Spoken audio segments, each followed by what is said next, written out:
نحمده ونصلي على رسوله الكريم أما بعد فأعوذ بالله من الشيطان الرجيم بسم الله الرحمن الرحيم قل هل يستوي الذين يعلمون والذين لا يعلمون وقال سبحانه وتعالى وما خلقت الجن والإنس إلا ليعبدون صدق الله العظيم. محترم علماء کرامو، طالب العلمانو، مشرانو او کشرانو او ټولو حاضرینو ته السلام علیکم ورحمة الله وبرکاته.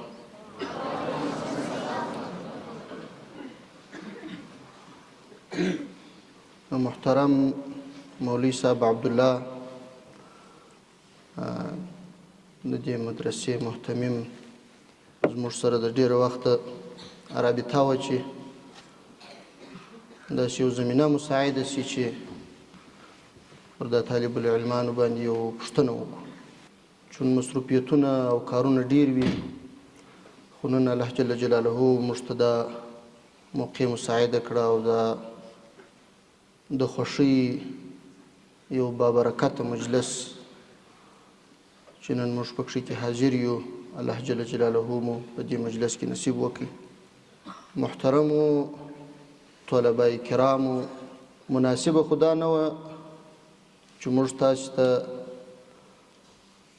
نصیحت کوو یا مشورې درکوو او بیا په مسجد کې او منبر باندې یقینا چې پر دا منبر ناسته ډېره سخته را باندې درنه تمامه سول. چون محترم متقي صاحب او مولوی صاحب عبدالله پیشنهاد و او عذر یې هم نه را سره مني، نو یو څو لنډې خبرې به وکړو. محترمو طالب العلمانو، تاسو چې په کومه سلسله کې یاست او پکې مصروف یاست، د کورو څخه راوتلي یاست، یو عزم او یو نیت مو کړی دی، دا ډېر یو لوی کار دی. ډېر داسې کسان سته په دې دنیا کې چې الله جل جلاله دوی ته دغسې زمینه نه ده مساعده کړې او الله جل جلاله یې نصیب په داسې یو ماحول کې نه دی کړی. دا هغه سلسله ده، کومه سلسله چې د صحابه کرامو د وخت څخه را شروع ده. اصحاب صفه هغه صحابه کرام وه چې په ابتدا کې د اسلام استاذ محمد رسول الله صلی الله علیه وسلم او شاگردان دا صحابه کرام د هغه وخت څخه دا د مدارسو د تعلیم او تعلم سلسله را شروع ده. نو تاسې باید په دې تعلیمي سلسله کې چې کورونه مو پرېښي دي، خپل ژوند مو ټول ورته وقف کړی دی، نهایتي کوشش وکړئ او اخلاص وکړئ، شپه او ورځ پر ځان باندې یې وکړئ، تر څو د کوم مقصد دپاره چې راوتلي یاست په دغه مقصد کې بریالي، بریمن او کامیاب سئ، هم په دنیا کې او هم په آخرت کې. د علم ډېر یو لوی مقام دی. الله جل جلاله فرمایي، کوم آیات مبارکه چې ما تلاوت کړي، یعنی هل یستوی الذین یعلمون والذین لا یعلمون، آیا برابرېدلی شي هغه کسان چې علم لري او هغه کسان چې علم نه لري؟ یعنی نسی برابرېدلی. هغه کسان چې علم ولري او هغه کسان چې علم ونه لري دا نسی برابرېدلی هیڅ کله هم. دې ته ورته ډېر نور آیاتونه، احادیث مبارکه د علم په فضیلت کې، د علم په اهمیت کې راغلي دي. نو تاسې چې د علم حاصلونکي یاست ستاسې هم ډېر یو لوی مقام دی. احادیثو کې راځي چې که یو طالب العلم په طلب کې د علم ووځي تر هغه وخته چې دی بیرته راګرځي دی فی سبیل الله د الله جل جلاله په لار کې دی. که چیرې د ته مرګ راځي د مرګ د شهادت دی، یعنی دی شهید دی، پر ده باندې لوږه، تنده، بېخوبي او نور تکلیفونه راځي، دا د ده دپاره د آخرت ډېره یو لویه سرمایه او لویه ذخیره ده. او علم که چیرې د سړي سره موجود نه وي نو هغه دا زندگی نشي کولی. علم که یو سړی ونه لري، د دا 5 وخته لمانځه علم ونه لري، زده یې نه وي، نو دی دا لمونځ څنګه کولی شي؟ حج دی پر یو چا باندې فرض وي، پر ده باندې لازمه ده چې دی به یو وار حج زده کوي، علم به باندې راولي چې دا په څنګه طریقه باندې کیږي. همداسې روژه ده، زکات دی، نور د اسلام او شریعت احکام دي، په دې هر یو کې علم ضرور دی. تر هغه وخته، تر هغه سرحده پورې چې د انسان هغه ژوند ورپورې تړلی وي، هغه ضروري مسائل وي، احکام وي، په هغو باندې علم یا زندگی سړی کوي، تجارت کوي، یو بل داسې یو معامله کوي، په هغه کې علم حاصلول دا فرض عین دي پر هر مسلمان باندې چې باید علم ولري.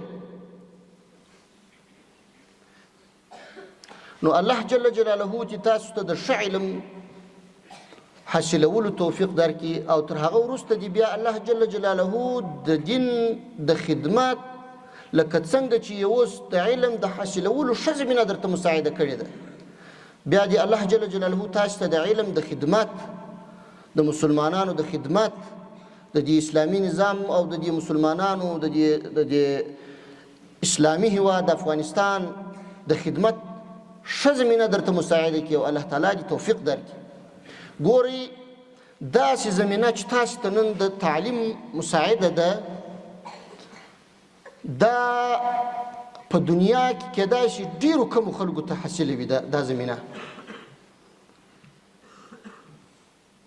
دا د جهاد برکت وو، دا د هغو طالبانو برکت وو، د هغو طالب العلمانو برکت وو چې هغوی جهاد وکړي او تاسو ته دا زمینه مساعده کړه چې هغه د دنیا لوی کافران یې د دې خاورې څخه وشړل او یو پاک او اسلامي نظام یې رامنځته کړي.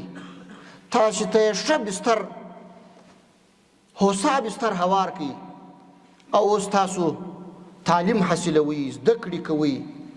تاسو د آینده د دې نظام، د دې مسلمانانو مشران یاست او د مسلمانانو یو مرجع یاست. که تاسو په صحیح معنا په ښه شکل باندې دا خپل تعلیمي سلسله پسې تعقیب کړئ، انشاء الله چې په تاسو کې به داسې کسان پیدا کیږي چې هغه به جهادي رهبران وي، په تاسو کې به داسې کسان پیدا کیږي چې هغه به د علم په میدان کې علماء کرام شیوخ وي، د مسلمانانو مراجع به وي، او په تاسو باندې، ستاسو په ذریعه باندې به د مسلمانانو ته ګټه رسیږي او تاسو به د مسلمانانو خادمان یاست.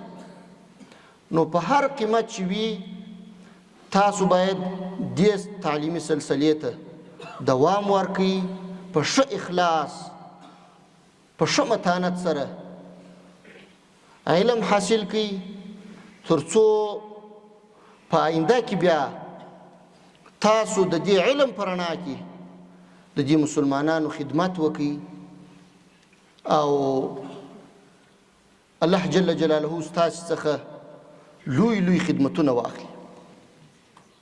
موږ هم دغسې په مدرسه کې طالبانو سبقونه مو ویل، زده کړې مو کولې. نن په دې اسلامي نظام کې یا په افغانستان کې یو مسؤلیت راسپارل شوی دی، یا لږ یا ډېر یا په ښه طریقه یا په کمزورې طریقه، خو اخته یو، لګیا یو، کوشش کوو خپل وس کوو. هیڅکله مو دا تصور نه کاوه چې موږ به بیا د مسلمانانو یو خدمت پر غاړه اخلو، موږ به بیا یو خدمت کوو د مسلمانانو. خو الله جل جلاله نن هغه زمینه موږ ته مساعده کړې ده. دا وخت دی، روان دی، زمانه ده تیریږي، هیڅوک پر خپل حال نه پاتې کیږي، نوي نسلونه دې راپورته کیږي او موجوده نسل دی دا ختمیږي. همداسې دا تسلسل د دنیا د دې انسانانو همداسې دی. نو تاسې باید دا فکر وکړئ چې په آینده کې که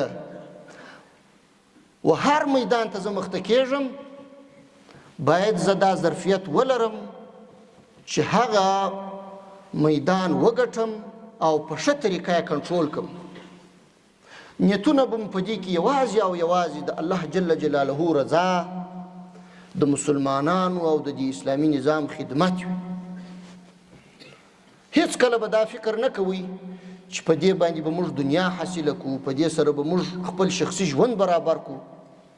که ستاسو نیت د الله جل جلاله رضا وي، د مسلمانانو خدمت وي، د اسلامي نظام په اسلامي نظام کې یو خدمت وي او اسلامي نظام ته ګټه رسونه وي، دا مادیات چې دي دا ټول به تاسو ته حاضر وي او تاسو به ورڅخه مستفید کیږئ انشاءالله. دا یو ډیر لوی کار دی، ډیر لویه سلسله ده. په دې کې باید تاسو خپل تر وسه کوشش وکړئ او هڅه وکړئ. په امتحاناتو کې باید داسې کوشش وکړئ، هر یو باید دا کوشش وکړي چې تر بل باید مخته راسم. زه باید اول نمره سم، ځکه مسابقه د خیر په کار کې دا عین دین دی، عین شریعت دی. د خیر په کار کې باید یو د بل سره مسابقه وکړو، د دین په کار کې باید یو د بل سره مسابقه وکړو. په دینی امورو کې باید تر ځان لوړ ته وګورو چې هغه کس یا دا زما دا ملګری چې دی دا څومره ښه سبق زده کوي، دا څومره ښه اخلاق لري، دا څومره ښه د خپلو ملګرو خدمت کوي او همیشه په امتحاناتو کې هم په لوړو درجو کامیابه کیږي. نو زه ولې داسې نه یم؟ په ما کې ولې دا ظرفیت نشته؟ هڅه باید وشي چې او دا فکر وشي چې زه باید تر ده په هر میدان کې ښه وځلېږم. بیا انشاءالله تعالی تاسو په ښه طریقه باندې دا سلسله مخته وړلی شئ. نو په اخر کې به د دې مدرسې د محتمم صاحب یا مسؤل چې ډېر لوی خدمت یې کړی دی، یقینا چې زه پر دې مدرسه باندې وګرځېدلم، د مکتب طرف ته یې وګرځېدلم، روح مو تازه شو. الله جل جلاله دې د دوی دا خدمت قبول کړي. تاسو یې باید احترام وکړئ، قدر یې وکړئ او قدر او احترام یې پر ټولو باندې لازم دی. دونه ښه زمینه یې تاسو ته مساعده کړې ده، دومره لوی خدمت یې کړی دی. یقینا چې موږ خو د زړه څخه دعا ورته وکړو چې الله دې په دنیا او آخرت کې کامیاب کړي. دا داسې یو لوی خدمت دی چې دا د هر چا په توان کې نه وي او هر چا په نصیب کې نه وي. نو الله جل جلاله دې د دوی ټول خدمتونه، ستړیاوي، تکالیف قبول کړي. الله جل جلاله دې د نور تر دې اضافه څو چنده د ښه خدمت توفیق ورکړي. تاسو به هم دعای ورته کوئ، موږ به هم دعای ورته کوو او هم به یې ملاتړ کوو.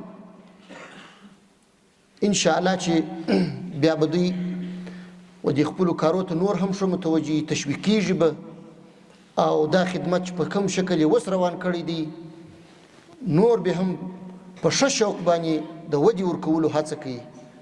الله تعالی دې موږ او تاسو ټولو ته د عمل کولو توفیق راکړي. الله جل جلاله دې زموږ استاد د تعلیمي سلسله د تعلیم او تعلم کو استادان دي، هغوی ته دې الله جل جلاله